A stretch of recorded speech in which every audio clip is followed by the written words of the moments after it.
বাজান জিজ্ঞাসা কি করবা, জুনায়েদকে এবার আমিও যাব। এবং আমরা মানে 4 জনই একসাথে যাওয়ার নিয়ত করছি আর কি। তো সেই মক্কা মদিনা যেদিন থেকে এই গজলটা গাওয়া শুরু করলাম, কয়েকদিন পরেই আমাকে ব্রাহ্মণবাড়িয়ার একজন আলেম বলল, আপনাকে আমি ওমরায় নিয়ে যেতে চাই। তো এই যে টাকা পয়সা তো লাগতেছে না, আল্লাহ নিয়ে যাচ্ছে। তো আসলে মদিনার প্রতি নবীর প্রতি টান থাকলে যাওয়া যায়, ঠিক না? যাওয়া যায়। তো এই গজলটা বলার পরে যেহেতু যেতে পেরেছি, গজলটা গাবো। অনেক পুরাতন হয়ে গেছে যদিও, তারপরেও যেহেতু বাস্তবে অনেক ইস্যু নেই, মোবাইলে শুনছে, ঠিক না বে ঠিক? তাই গাইবো। ও মদিনার মাটি রে, সকল সুখ বুঝি তোর কপালে। ও মদিনা রে,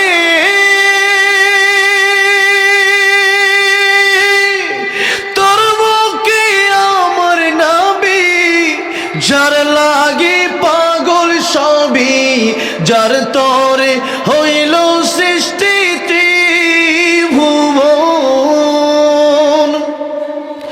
কাঁদি আমি সারাক্ষণে, কখন যাব সেখানে, সহে না আর পরাণে। ও মদিনার মাটি রে, সকল সুখ বুঝি তোর কপালে। ও মদিনা রে, পাখি যদি হতাম আমি, উড়ে উড়ে যেতাম আমি, থাকতো না মনে কোনো যন্ত্রণা।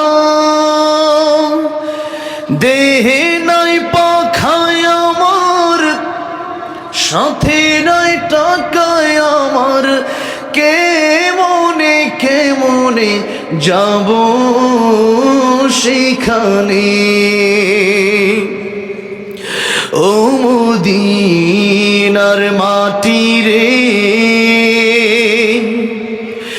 সকল সুখ বুঝি তোর কপালে। আল্লাহ সবাইকে বারবার মক্কা মদিনা যাওয়ার তৌফিক দান করেন, বলেন আমিন। নবীজি দিদার নসিব করেন, পড়েন আমিন। আসসালামু আলাইকুম ওয়া রাহমাতুল্লাহি ওয়া বারাকাতুহু।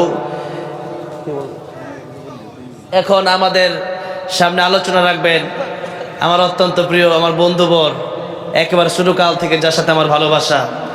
আমরা এই দুইজন মানুষ, আর রায়হান আর আমাদের বাজান, আমরা আমাদের সম্পর্কটা আল্লাহর জন্য অনেক আগে থেকে।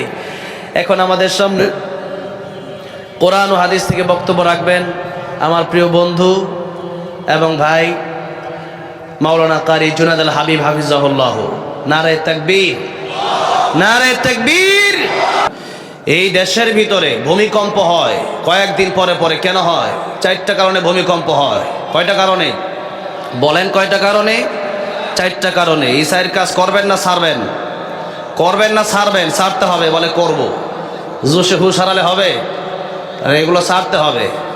1 নম্বর, ওই যে ডিজে বাজতেছে, এদের দেখবেন কালকে এরা কারা ডিজে বাজাইছে। ডিজে বাজাবে কেন? আজকে মাহফিল হচ্ছে, এত বড় একটা মাহফিল, এটা জানে না এরকম কয়জন আছে? বাংলাদেশের মানুষই তো জানে। এটা অনলাইনে পোস্ট হয়েছে, ফেসবুকে গেছে। তো এলাকার মানুষরা আজকে একটা মাহফিল, এই দিনে তারা কেন গান বাজনা করবে? আল্লাহর হারাম কাজ। গান বাজনা শুরু করেছিল যখন নাকি আল্লাহর নবী কোরআন থেকে তেলাওয়াত শুরু করেছিল, তখন নজর ইবনে হারেস কোরআন বন্ধ করার জন্য গান বাজনা চালু করেছিল। এখনো কিছু শয়তানের বাচ্চা আছে যারা এই ওয়াজ মাহফিলগুলোর সময় আসলে ওই দিনই তারা গান বাজনা ফেলে, ওই দিনই তারা গান বাজনার আয়োজন করে। এদেরকে লাথি মেরে এদেরকে বের করে দেওয়ার দরকার, ঠিক না ঠিক?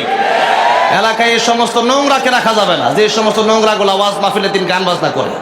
এত সুন্দর একটা প্রোগ্রাম হচ্ছে, মাঝে মধ্যে ঢুপঢাপ আওয়াজ আসতেছে, কল্পনা করা যায়। নজর ইবনে হারেস যখন দেখলো নবী কোরআন তেলাওয়াত করে, তখন মানুষ নবীর কাছে যায়। তারা বলল মঞ্চ পড়ে, কিন্তু নবী তো আসলে মঞ্চ পড়ে না। তারা গেল, দেখলো যে নবীকে আসলেই মঞ্চ পড়ে নাকি, গিয়ে দেখলো কোরআন শরীফ প্রত্যেক আয়াতে আয়াতে মিল আছে না নাই? এই যে ইলিয়াস সাউরি হাফিজুল্লাহ হুজুর তেলাওয়াত করেছে, আয়াতে আয়াতে প্রত্যেক আয়াতে আয়াতে কোরআন শরীফে ছন্দে ছন্দে মিল আছে না নাই? والشمس وضحاها والقمر إذا تلاها والنهار إذا جلاها والليل إذا يغشاها والسماء وما بناها মিল আছে না নাই? والطور وكتاب مسطور في رق منشور والبيت المعمور শেষে খালি র, মিল আছে না নাই? والنجم إذا هوى ما ضل صاحبكم وما غوى وما ينطق عن الهوى মিল আছে না নাই? قل هو الله أحد الله الصمد لم يلد ولم يولد ولم يكن له كفوا أحد মিল আছে না নাই? কোরআন শরীফ যখন তারা শুনলো, তারা বুঝতে পারলো এটা কোনো মঞ্চ হতে পারে না, অবশ্যই এটা আল্লাহর কোরআন। তারা কালিমা পড়ে মুসলমান হয়ে গেল, বলেন সুবহানাল্লাহ। এইদিকে নজর ইবনে হারিসের মাথা খারাপ কেন? যে মুহাম্মদ সাল্লাল্লাহু আলাইহি সাল্লাম কোরআন তেলাওয়াত করে, মানুষগুলো তো আমাদেরকে বাদ দিয়া ওইদিকে ঝুঁকতেছে। সুতরাং কোরআনের দিকে ঝুঁকলে পরে দেশে চুরি করা যাবে না, ডাকাতি করা যাবে না, সুদ খাওয়া যাবে না, মদ খাওয়া যাবে না, ঘুষ খাওয়া যাবে না, জুলুম করা যাবে না, সব বন্ধ হয়ে যাবে। তখন চিন্তা করলো কি করা যায়। তখন সে চিন্তা করলো এক কাজ করি, কোরআনের অপোজিটে কি রাখা যায়, কোরআনের পরিবর্তে কি রাখা যায়। তখন দেখলো যে কোরআনের পরিবর্তে গান রাখা যায়, গান বাজনা। তখনই আল্লাহ সূরা লোকমানে ওই আয়াত নাযিল করেছেন, ওয়া মিনান নাসি মান ইয়াশতারি লাহওয়াল হাদীথ লিইউদিল্লা আন সাবিলিল্লাহ বিগাইরি ইলমি ওয়া ইয়াত্তাখিযুহা হুজুয়া। এটা লাহওয়াল হাদীথ। আমাদের দেশে অনেক লোক আছে কোরআন বুঝে না, কোরআন না বোঝার কারণে কি বলে জানেন? কোন কিতাবে আছে গো লেখা হারাম বাজনা গান, দাউদ নবীর বাঁশির সুরে জোড়ায় পাখির প্রাণ। দাউদ নবী গান গাইতো, কি বলতো? জাবর তিলাওয়াত করতো, ঠিক না বে ঠিক? তো এই যে ফতুয়া দিচ্ছে, তারা কোরআন পারে না কিন্তু ফতুয়া দিতে পারে। আমাদের দেশে এই যে কয়েকদিন আগে এক স্টেজে বসলাম, মাস করলাম, হুজুর রাজনীতি করবেন না। আমি বললাম রাজনীতি কেন করবো না? আমার নবী রাজনীতি করে নাই, আবু বকর রাদিয়াল্লাহু করে নাই, ওমর রাদিয়াল্লাহু করে নাই, আলী রাদিয়াল্লাহু করে নাই, উসমান রাদিয়াল্লাহু করে, তারা করছে, আমি কেন করবো না? তো এই যে কথাগুলো আমি বললাম, আপনি কোরআন শরীফ থেকে আলোচনা করতে বললেন, তো কোরআন শরীফের সূরা ফাতিহা তরজমা আপনি করে শোনান। থক হয়ে গেছে। তো এই জন্য কোরআন শরীফ যারা বোঝে না, এরা কিভাবে বলবে যে আপনি ওইটা বলেন ওইটা বলেন? এটা কেমনে বুঝবে? কোরআন শরীফ যারা বুঝে এরা বলতে পারে, ঠিক না? ঠিক বলেন। এই জন্য তখন নজর ইবনে হারিস গান বাজনার আয়োজন করলো। তখন আল্লাহ রাব্বুল আলামিন অতি রাগান্বিত হয়ে বললেন, এটাকে আমি নিষিদ্ধ করে দিলাম, যেটার কোনো অর্থ নাই। আল্লাহর দিন থেকে, আল্লাহর রাস্তা থেকে বিমুখ করে যারা গানের দিকে নিয়ে যায়, এরা আল্লাহ লানত-প্রাপ্ত। এই জন্য গান বাজনা যেখানে হবে সেখানে ভূমিকম্প আসবে। 2 নাম্বার, গান বাজনার পরে হচ্ছে নাচানাচি, নর্তকী, যেখানে আছে সেখানে ভূমিকম্প আসবে। 3 নাম্বার, মদ। মদ আমাদের দেশে আছে না নাই? মদের কান্ডারি ও দেশে অনেক আছে, মাইক দিয়ে এসে বলে যে মদ দরকার নাই, কিন্তু এরাই মদ মানে নিয়ে আসে দেশে। এই জন্য যখন আল্লাহর কোরআনের আইন চালু হয়ে যাবে, 80টা ব্যাট যখন দেওয়া হবে, মদ এমনি বন্ধ হয়ে যাবে পিটের পিটানোর চোটে। আর যখন আস-সারিকু ওয়াস-সারিকাতু ফাকতাউ আইদিয়াহুমা, এই দেশে সুরের অনেক নিয়ম নীতি আছে, কিন্তু যখন ইসলামের নিয়ম কায়েম হয়ে যাবে, খেলাফার নিয়ম কায়েম হয়ে যাবে, আল্লাহর কোরআনের আইন যখন বাস্তবায়ন হয়ে যাবে, চোরের হাত যেদিন কাটা হবে, এর পরের দিন থেকে চুরি বন্ধ হয়ে যাবে, ডাকাতি বন্ধ হয়ে যাবে, মাদক বন্ধ হয়ে যাবে, জেনা বন্ধ হয়ে যাবে। এই জন্য আল্লাহর কোরআনকে প্রতিষ্ঠা করার জন্য কারা কারা রাজি আছেন? তো হাত দেখতে চাই।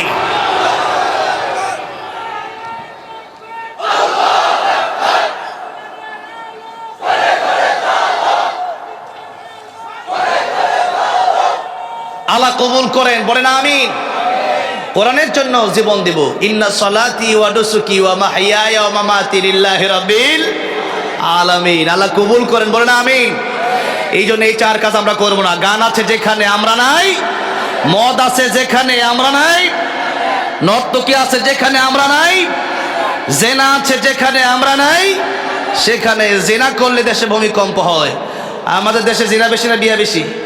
হ্যাঁ, আল্লাহ হেফাজত করেন, বলেন আমিন। এই 4 কাজ আপনারা বন্ধ করে দিবেন, পারবেন তো ইনশাআল্লাহ? যেখানে হবে সেখানে প্রতিবাদ করতে হবে। রাজি আছেন না নাই? ইনশাআল্লাহ। আল্লাহ কবুল করেন, বলেন আমিন। ভাইরা বাবাজিরা, কথা বলবো অল্প সময়, আরো 15 মিনিট। তো 15 মিনিট সময় কেন বারবার বলছি? সময়ের গুরুত্ব আল্লাহ নিজে দিয়েছেন। সময়ের গুরুত্ব কে দিয়েছেন? কে দিয়েছেন? আল্লাহ নিজে দিয়েছেন। তাই সময়ের গুরুত্ব রেখেই আমাদেরকে কথা বলতে হবে। আর অনেক উজ্জ্বল নক্ষত্র, অনেক তারকা, এখানে তো আমি কিছুই না, এখানে আমি কতক্ষণ আর বলবো, কতক্ষণ বলা যায়। আমার সময় দিয়েছে, তাই আলহামদুলিল্লাহ একটু দোয়া নেব।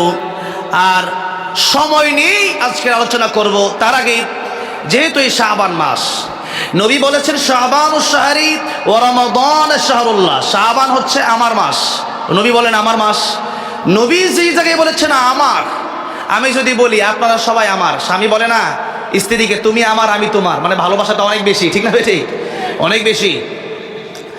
নবীজি বলেছেন এই মাসের ব্যাপারে শাবান শাহরি ওয়া রমাদান শাহরুল্লাহ, শাবান হলো আমার মাস আর রমজানুল মুবারক আল্লাহর মাস। দুটি মাসের দাম রয়েছে। তাফসীরের কিতাবে আব্দুল কাদের জিলানী রাহমাতুল্লাহ আলাইহি হাদিসের ব্যাখ্যা করতে লিখেছেন 12 মাসের ভিতরে রমজানের দাম সবচেয়ে বেশি। 12-11 মাসের ভিতরে মাখলুকের ভিতরে সবচেয়ে বেশি সম্মান আমার নবীর, ঠিক না ঠিক? আল্লাহ নিজের ব্যাপারে বলেছেন আলহামদুলিল্লাহি রাব্বিল আলামিন। আর আমার নবীর ব্যাপারে আল্লাহ রাব্বুল আলামিন বলেছেন ওয়া মা আরসালনাকা ইল্লা রাহমাতাল লিল আলামিন।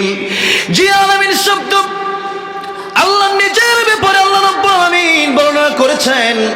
আল্লাহ রাব্বুল আলামিন বলেছেন যত জগৎ আছে সমস্ত জগতের রব আমি আল্লাহ, আর যত জগতের রব আমি আল্লাহ, তত জগতের জন্য আমার নবীকে আমি আল্লাহ রাব্বুল আলামিন রহমত বানালাম। বলেন সুবহানাল্লাহ। আমার ভাইরা, আমার বাবাজিরা, সেই নবীজি আল্লাহর পরে যার সম্মান তামাম পৃথিবীতে, মাখলুকের ভিতরে সৃষ্টির শ্রেষ্ঠ দুটি কথা, সৃষ্টির শ্রেষ্ঠ, সৃষ্টির শ্রেষ্ঠ। এটা হলো আমার নবীর ব্যাপারে সংক্ষিপ্ত কথা।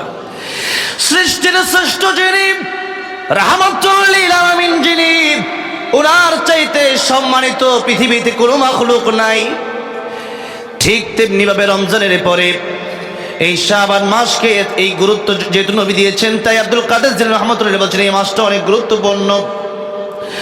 আর আল্লাহর চাইতেই বড় যেমন কেউ নাই, আল্লাহ খালেক, আমরা মাখলুক।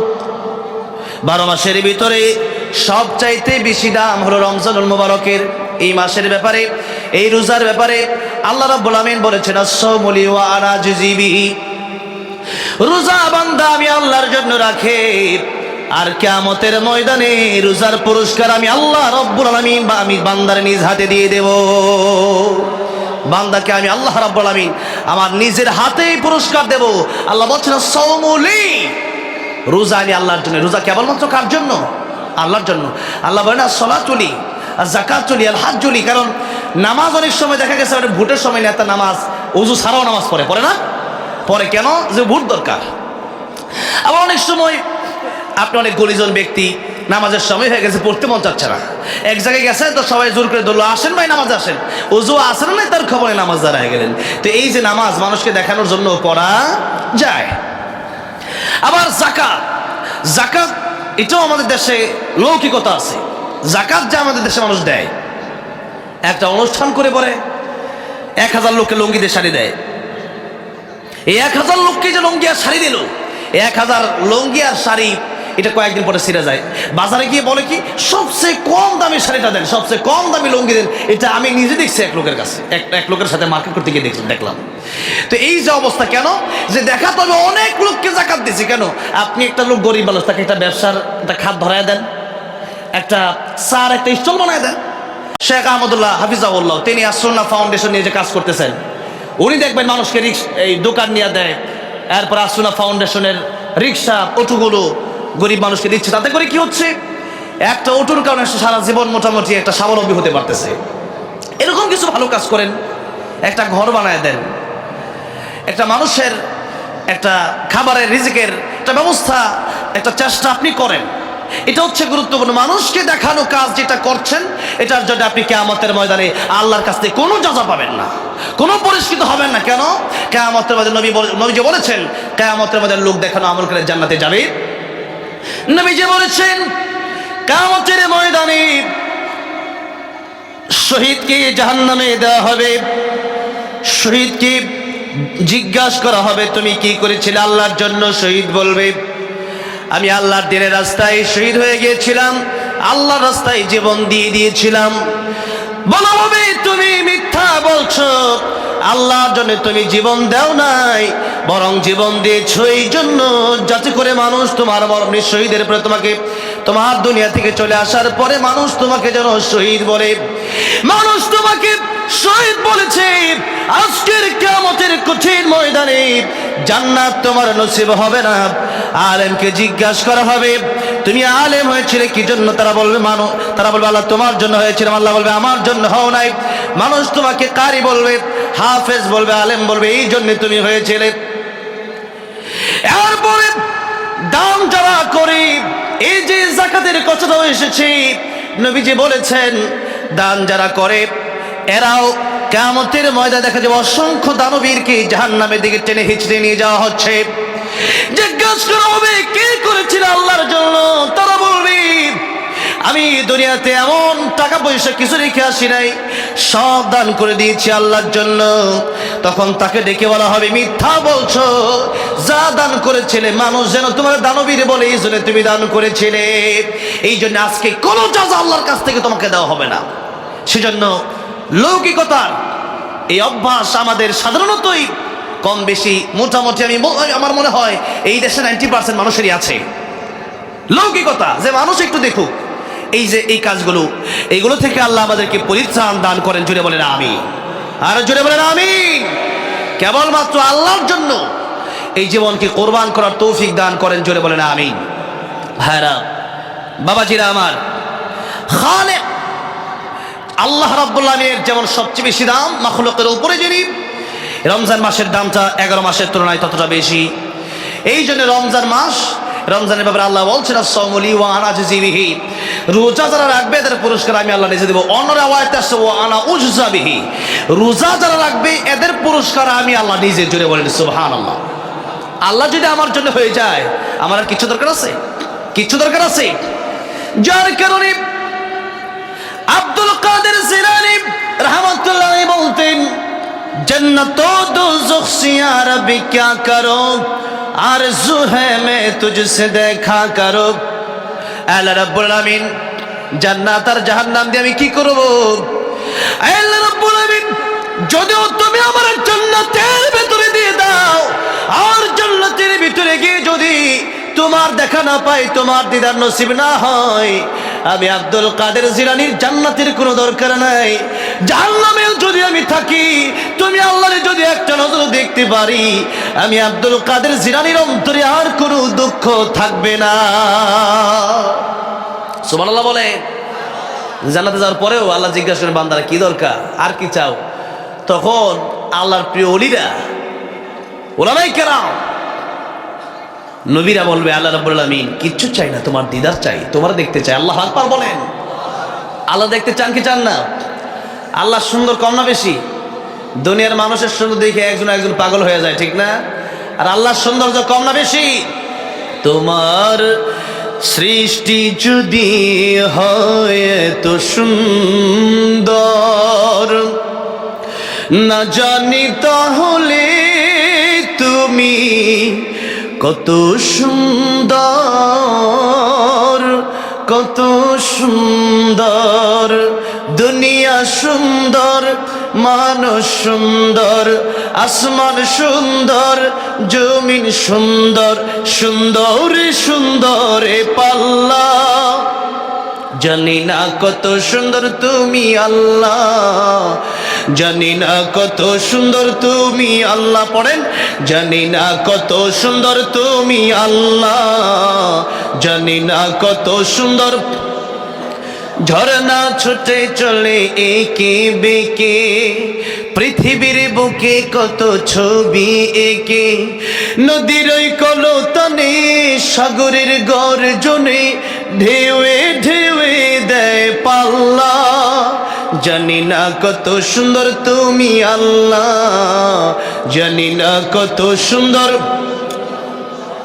আল্লাহ রাব্বুল আলামিন বলেন ফামান কানা ইয়ারজু লিকা রাব্বিহি ফালইআমাল আমালান সালিহান ওয়া লা ইউশরিক বিইবাদাতি রাব্বিহি আহাদা। দুনিয়ার যে সমস্ত বান্দারা চায় আমি আল্লাহর সাথে মোলাকাত করবে, আমি আল্লাহর সাথে দেখা করবে, তারা যেন ভালো ভালো কাজ করে আর শিরিক মুক্ত ইবাদত যেন তারা করে। কি মুক্ত ইবাদত? শিরিক মুক্ত। আমাদের দেশে শিরিক কম না বেশি? বাবা পূজা, মাজার পূজা, কবর পূজা আছে না নাই? এগুলো যারা করবে আল্লাহ বলছেন মা ইউশরিক বিল্লাহ ফাকাদ হারামাল্লাহু আলাইহিল জান্নাত ওয়া মাওয়াহুন নার। আল্লাহ বলছেন আমি আল্লাহ তাদের জন্য জান্নাত হারাম করে দিয়েছি আর জাহান্নাম তাদের জন্য অবধারিত করে দিয়েছি। ইন্নাল্লাহা লা ইয়াগফিরু আন ইউশরাকা বিহি ওয়া ইয়াগফিরু মা দুনা যালিকা লিমান ইয়াশা ওয়া মান ইউশরিক বিল্লাহি ফাকাদ ইফতারা ইতমান আযীমা। আল্লাহ বলেন কিয়ামতের ময়দানে আমি আল্লাহ বান্দার ছোট্ট ছোট্ট এক একটা আমল থেকে সব গুনাহ মাফ করে দেব। সুবহানাল্লাহ। একটা গুনাহ মাফ করব না, সেটা হলো শিরিকের গুনাহ। সেটা কিসের গুনাহ? শিরিকের গুনাহ। এইজন্য শিরিক আমরা করব না। রাজি আছেন না নাই? শিরিক করা পৃথিবীতে সবচেয়ে বড় গুনাহ, এর চেয়ে বড় কোনো গুনাহ আর নাই। তাই লোকমান হাকিম তার সন্তানকে বলছেন, আল্লাহ রাব্বুল আমিন কথাটা কোট করে দিলেন কোরআন শরীফের ভিতরে, وَإِذْ قَالَ لُقْمَانُ لِابْنِهِ وَهُوَ يَعِظُهُ يَا بُنَيَّ لَا تُشْرِكْ بِاللَّهِ إِنَّ الشِّرْكَ لَظُلْمٌ عَظِيمٌ। আমার সন্তান শিরিক করবা না। এই দুনিয়ার সবচেয়ে বড় গুনার নাম হচ্ছে শিরিক। আল্লাহ কোন বলে দুনিয়া হয়ে গেছে, ফায়াকুন হয়ে গেছে। আর এই মানুষের চেহারা আল্লাহ নিজের হাত দিয়ে বানালেন, কুদরতি হাত দিয়ে। আল্লাহু আকবার বলেন। এই কপাল যদি আল্লাহর কুদরতি কদম বাদ দিয়ে অন্য কারো কাছে নত করি, আল্লাহ রাগ করে। একজন স্বামী যখন তার স্ত্রীকে বিয়ে করার পর তার বউ যদি কয় যে তোমার ভাল লাগে না, আমি আরেক জামাইয়ের কাছে যাব, আমি ওই এলাকার অমুক এক ছেলের সাথে ঘুরতে চাই, 2-3 দিন একটু কক্সবাজার যাইতে চাই, আপনার কি করবেন? খুশি হবেন? হ্যাঁ নাকি খুশি হবেন? কষ্ট পাবেন। কেন? যে আমার স্ত্রী অন্য মানুষের সাথে, অন্য কোনো ছেলের সাথে চলতে পারে না, অন্য কোনো মানুষকে স্বামী রাখতে পারে না। ঠিক তেমনি ভাবে আল্লাহ রাব্বুল আলামিন আমাদেরকে সৃষ্টি করেছেন আর ইবাদতের কথা বলেছেন। আর নামাজের ভিতরে আমরা তেলাওয়াত করি ইয়াকা না'বুদু ওয়া ইয়াকা নাস্তাঈন। আল্লাহ কেবলমাত্র আমরা আপনার ইবাদত করি আর কেবলমাত্র আপনার কাছে সাহায্য চাই। এখন আপনি যদি ইবাদত করেন আল্লাহর, আবার যদি পীর যেটা বলেছে, যেমন পীর সাহেব, সব পীরের কথা বলছি না, যেমন আজকে যিনি পীর আসছেন উনি একজন হক্কানি পীর, ঠিক না? ঠিক। পীর তো হক্কানি পীর দেশে আছে, ভণ্ড পীর দেশে। যেটা যত দামি জিনিস তার নকল তত বেশি। এই জন্য মধুর নকল বেশি, ঠিক না? মধুর নকল বেশি। যেরকম আমাদের দেশের ভিতরে কাঠের নকল আছে, ভেজাল জিনিসের অভাব নাই। যে জিনিসটা ভালো তার নকলটা তত বেশি। তাই এই দেশের ভিতরে ভালো পীর যে নাই তা আছে, কিন্তু খুবই কম। এই জন্য ভালো পীরের কাছে আমাদের যেতে হবে, যাওয়া দরকার। কিন্তু যেই পীর বলে নামাজ লাগে না, যেই পীর বলে আমার সেজদা দাও, সেই পীর যে নিজেই মুশরিক, এতে কোনো সন্দেহ নাই। তাই সেই পীর হচ্ছে তাগুত। আল্লাহ রাব্বুল আলামিন যত নবী রাসূল পৃথিবীতে পাঠিয়েছেন, সমস্ত নবী রাসূলের ব্যাপারে আল্লাহ বলছেন ওয়ালাকাদ বাআসনা ফি কুল্লি উম্মাতির রাসূলান আন ইবুদুল্লাহ ওয়াজতানিবুত তাগুত। আল্লাহ বললেন, এক নাম্বার কথা হচ্ছে পৃথিবীর মানুষকে সবাই দাওয়াত দিয়েছে যে তোমরা কেবলমাত্র আল্লাহর ইবাদত করো। আর দ্বিতীয় কথা হচ্ছে ওয়াজতানিবুত তাগুত, তাগুত ছেড়ে দাও, তাগুতকে বর্জন করো। তার মানে তাগুত কারা? আল্লাহর কোরআনের আইন বাদ দিয়া, আল্লাহর কোরআন বাদ দিয়া যারা নিজস্ব মতবাদ, যারা নিজস্ব আইন এলাকায়, সমাজে, রাষ্ট্রে কায়েম করতে চায়, অথবা আল্লাহ নিজেকে যারা মনে করে, অথবা আল্লাহর মতো যারা নিজেকে মনে করে, এরা হচ্ছে তাগুত। এর মধ্যে যারা মুশরিক এরাও এক ধরনের তাগুত। তারা চায় আল্লাহর কোরআন বাদ দিয়া নিজেদের মন গড়া কিছু মতবাদ এই দেশে প্রতিষ্ঠা করার জন্য। এই জন্য শিরিক যদি মানুষ করে আল্লাহ সবচেয়ে বেশি কষ্ট পায়। আল্লাহ বলছেন কিয়ামতের ময়দানে আমি আমার বান্দাদেরকে ছোট্ট ছোট্ট আমলের উসিলে মাফ করবো, কিন্তু শিরিক মাফ করব না। ভাইয়ের আমার, বাবাজিরা আমার, যে কথা বলছিলাম, আমাদের রমজানুল মোবারক সামনে আসতেছে, সমাগত শাবান মাস, রমজানুল মোবারক সামনে আসতেছে। রমজানের প্রস্তুতি আমাদের নিতে হবে।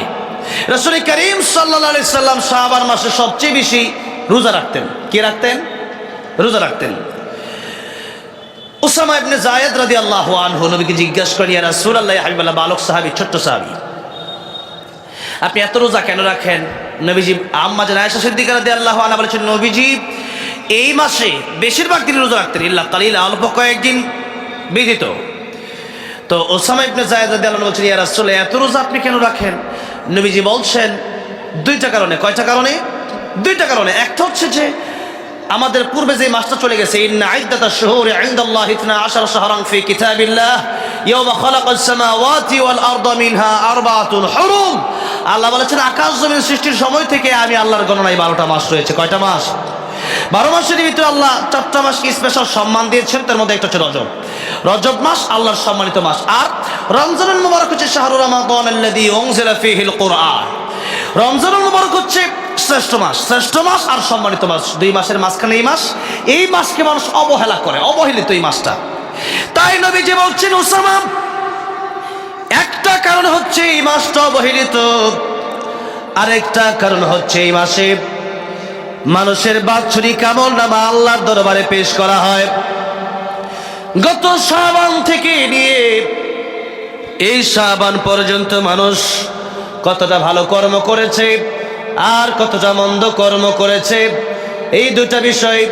ফামান ইয়ামাল মিসকালা যাররাতিন খায়রান ইয়ারাহু ওয়া মান ইয়ামাল মিসকালা যাররাতিন শাররান ইয়ারাহু। ভালো কি কাজ করেছে আর মন্দ কি করেছে তা হোক না কম, এই দুটাই আল্লাহর দরবারে পেশ করা হয়। আল্লাহ বান্দার আমলনামা দেখে। তাই আল্লাহর নবী বলছেন, এই মাসে আমি রোজাদার অবস্থায় যেন আমার আল্লাহর দরবারে আমার আমলনামা পেশ করা হয়, এই জন্যে আমি নবী রোজা রাখি। তাই নবী যে উম্মতকে শিক্ষা দেন, শাবান মাসেও যেন আমরা বেশি বেশি রোজা রাখি। শাবান মাস, এই মাসে আমরা রোজা রাখবো আরেকটা কারণে, সেটা হচ্ছে মুফাসসিরিনে কেরাম, মুহাদ্দিসিনে কেরামগণ বলেছেন, এই মাসটা হচ্ছে রিহার্সাল, প্র্যাকটিস। আমরা রমজানে যেহেতু হুট করে রোজা রাখাটা কষ্টকর, তাই আমরা প্র্যাকটিসের জন্য শাবানেও যেরকম নবীজি সপ্তাহে 2 দিন রোজা রাখতেন, সোমবার আর বৃহস্পতিবার, এই 2 দিন আল্লাহর দরবারে আমলনামা পেশ করা, সাপ্তাহিক আমল পেশ করা হয়, আর শাবানে বাৎসরিক আমলনামা পেশ করা হয়। তাই আবার হচ্ছে আইয়ামে বীজের রোজা। আমাদের যে সেহের জাদু আছে না নাই, ঘরে ঘরে জাদু আছে, কালো জাদু, মানুষকে জাদু করা হয়। উলামায়ে কেরামগণ তারা বলেছেন, তাদের গবেষণা, যে এই আইয়ামে বীজের রোজা 13, 14, 15 আরবি মাসের এই রোজাগুলো রাখলেই আশা করা যায় আল্লাহ রাব্বুল আমিন তাদেরকে জাদু থেকে হেফাজত করবেন। বলেন আমিন। আল্লাহ আমাদের সকলকে এইরকম জাদু, এরপরে কালো জাদু, টোনা থেকে হেফাজত করেন, জোরে বলেন আমিন। বদ নজর থেকে হেফাজত করেন, বলেন আমিন। খুবই মারাত্মক। মানুষকে আমরা যখন দেখে বলি, আরে বাবারে সেই রকম সুন্দর, তো আমাদেরকে মাঝে ফাটাফাটি ওয়াজ করেন আপনি। এই ফাটাফাটি কইছেন মানে আমার শেষ করছেন। ফাটাফাটি কয়ে কি করছেন? শেষ। তাই বলতে হবে মাশাআল্লাহ, কথায় কথায় বলেন আলহামদুলিল্লাহ, সুবহানাল্লাহ, ওইগুলো বলেন। আমি যে ওয়াজ করতেছি, আমি যে কথা বলতেছি, তা আমার তো কৃতিত্ব না। আমার কৃতিত্ব কার? আল্লাহ। এখানে যারা কথা বলতেছে, এই যে কথা বলার যোগ্যতা, এটা দিল কে? আমাদের চেয়ে বড় বড় আলেম নাই এখানে? অভাব নাই। আমার জুনাদ আল হাবিব, আমার প্রিয় ভাই, কথা বলতেছে, এই যোগ্যতা আল্লাহ দিচ্ছে। কাইমুল্লাহ হাফিজুল্লাহ কথা বলতেছেন, ওনার অনেকটা কাজ হাফিজুল কারিগর তিনি, এটা আল্লাহর দেওয়া একটা যোগ্যতা। ওনার চেয়ে বড় যোগ্য মানুষ আছে, কারি আবু রায়হানের চেয়ে ভালো হাফিজ আছে, কিন্তু কারি আবু রায়হানকে এই কণ্ঠ, এটা আল্লাহ প্রদত্ত, এরকম কোনো তো সবার নাই। সবার তেলাতে চোখ দিতে পারি আসে না। এই জন্য এই কৃতিত্ব আমার না, কৃতিত্ব কার? আল্লাহ। তাই আলহামদুলিল্লাহি রাব্বিল আলামিন। ভাইরা বাবাজিরা, তাই আমরা রমজানের প্রস্তুতি এই মাসে রোজা রাখবো। আরেকটা কথা হচ্ছে তওবা আমরা করবো। কি করবো? তওবা করব। আজকে আর কথা বলছি না, আজকে এখানেই শেষ করছি। ভেবেছিলাম সূরাতুল আসর থেকে তাফসীর করব, প্রতিদিনই একটা রুলস মেরে সিস্টেমে আলোচনা করা হয়, ঘন্টা দুয়েক আলোচনা করি, কিন্তু এইরকম মাহফিলগুলোতে লম্বা সময় আমি আলোচনা করব না। আমি যেহেতু এখানে তারকারা বসে আছে, অনেক তারকা, আর আমি তার মাঝে ছোট একটা অন্ধকার, আমি এখানে আমি বসে আছি, যতক্ষণ কথা বললাম আল্লাহ রাব্বুল আলামিন এই কথাগুলো, কোরআন সুন্নাহর কথাগুলো আমাদেরকে আমল করার তৌফিক দান করুন, বলেন আমিন। জোরে বলেন আমিন। ওয়া আখিরু দাওয়ানা আলহামদুলিল্লাহি রাব্বিল আলামিন। আমাদের আজকে আমাদেরকে যিনি দাওয়াত করেছেন হাফেজ মোহাম্মদ ইবাদত হোসেন, আল্লাহু আকবার, আল্লাহ রাব্বুল আলামিন, আমি ওনাকে দেখে আমার হযরত উসমান রাদিয়াল্লাহু আনহুর কথা মনে হলো। উসমান রাদিয়াল্লাহু আনহু, আল্লাহ দোয়া শিক্ষা দিয়েছে না, রব্বানা আতিনা ফিদ দুনিয়া হাসানাতাও ওয়া ফিল আখিরাতি হাসানাতাও ওয়া কিনা আযাবান্নার। আল্লাহ, আমরা দুনিয়ার কল্যাণও চাই, আখিরাতের কল্যাণও। আল্লাহ, কবর থেকে, কবর আযাব থেকে মুক্তি চাই। অনেক মানুষকে আল্লাহ টাকা পয়সা দুনিয়াতে দিয়েছেন, কাউকে আল্লাহ দিয়ে কাউকে না দিয়ে আল্লাহ পরীক্ষা করেন। আল্লাহ ওনাকে দিয়েছেন। উসমান রাদিয়াল্লাহু আনহু ধনী ছিলেন, কিন্তু এই টাকা পয়সাটা ইগতানিম খামসান ক্বাবলা খামসিন শাবাবাকা ক্বাবলা হারামিক ওয়া সিহহাতাকা ক্বাবলা সাকামিক ওয়া গিনাকা ক্বাবলা ফাকারিক। টাকা পয়সা যাদের আছে, যেদিন টাকা পয়সা হাত ছাড়া হয়ে যাবে, সকালবেলার ধনী তুমি ফকির, সন্ধ্যাবেলা আল্লাহ রাস্তায় খরচ করা চাই। কারণ এক সময় টাকা পয়সা থাকবে না, কাপড়ের পকেট নাই। পকেট আছে? নাই। আমি যে এই যে জুব্বাটা একজন আমার হাদিয়ে দিছে, এক মাহফিলে গেছি, জুব্বা আমার কি দিছে? হাদিয়ে দিছে। তা আমি তো বলি নাই যে পকেট লাগবে, তো পকেট আছে না নাই? পকেট আছে। এই যে একটা কোটি, এটাও হাদিয়া। এই যে গড়ি, এটাও হাদিয়া। কোন মারহাবা। আল্লাহ যে কিভাবে চালায়, কোরআন শিখলেই মাল্লাহুল মাওলা ফালাহুল কুল। আল্লাহর প্রেমে পাগল হন, আল্লাহ দুনিয়া আপনার পায়ের নিচে টেনে দিবে। আল্লাহু আকবার। কোরআনের প্রেমে পাগল হন, আল্লাহর প্রেমে পাগল হন। মানুষের কাছে চান না, চান আল্লাহর কাছে চান। আসে তো ওখান থেকে। হ্যাঁ, এই জন্য এই যে যেটা বলতেছিলাম, কোটের যে মানে পকেট আছে, পকেট আমি দিতে কই নি, তো তারা দিয়ে দিছে, ঠিক না? কারণ দুনিয়াতে টাকা লাগে, কিন্তু কাপড়ের পকেট নাই। কারণ ওরা জানে যে এখানে টাকা নিয়ে গেলে কোনো লাভ নাই। নবী বলেন, তোমার তিনটা ভাই, একটা তোমার ধন সম্পদ, আরেকটা তোমার আত্মীয় স্বজন, আরেকটা তোমার নেক আমল। তোমার ধন সম্পদ মরে যাবার সাথে সাথে নাই হয়ে যাবে, এটা তোমার ওয়ারিসরা পেয়ে যাবে। আরেকটা ভাইয়ের নাম হলো আত্মীয় স্বজন। খবরে নামবে একজন, লাশ পর্যন্ত দু একজন নামতে পারে, নামলে কি হবে, যখন দুইটা বাস দেওয়া পরিমাণ জায়গা ফাঁকা থাকবে, তখন আস্তে করে লাভ দিয়ে উঠে যাবে, আর যাবে না।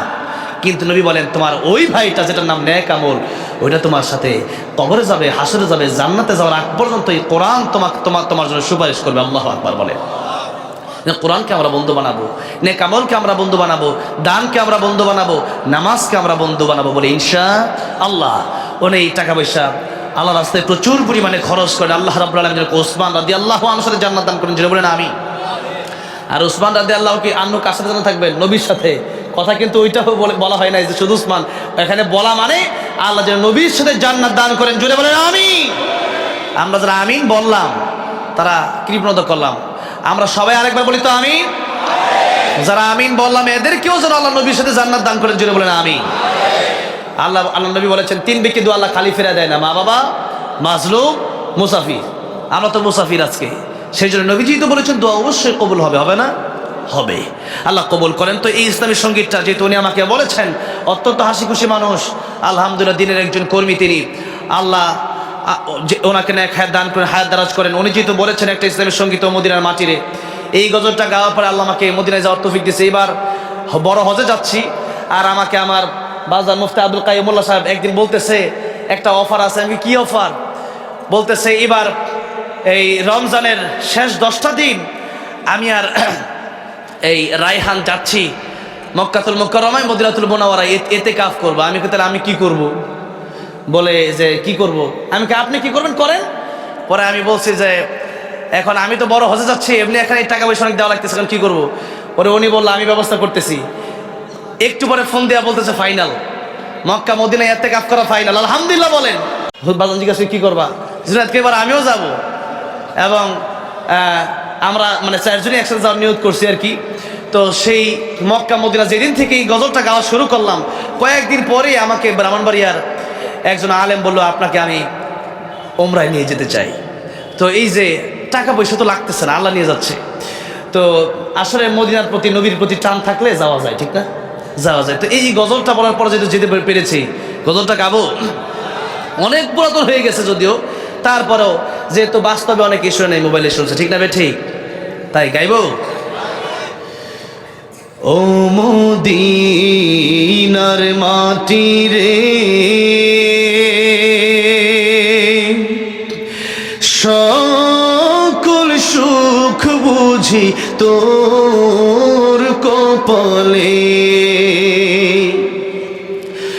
ও মদিনা রে,